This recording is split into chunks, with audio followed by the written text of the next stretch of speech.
মাছের ঝাল হবে। মাছটাকে আমি নুন হলুদ মাখিয়ে নিচ্ছি। মাছটাকে আমি ভাজা বসিয়ে দিচ্ছি। মাছগুলোকে উল্টে দিচ্ছি। মাছগুলোকে তুলে ফেলছি।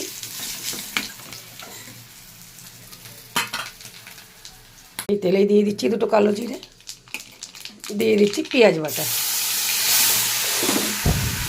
আমি ভিজিয়ে রেখেছি একটা টমেটো, লঙ্কা, হলুদ আর নুন।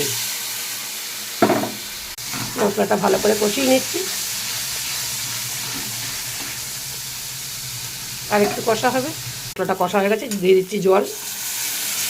জলটা ফুটলে আমি মাছটা দিয়ে দেবো। জলটা ভালোভাবে ফুটে গেছে, মাছটা দিয়ে দিচ্ছি।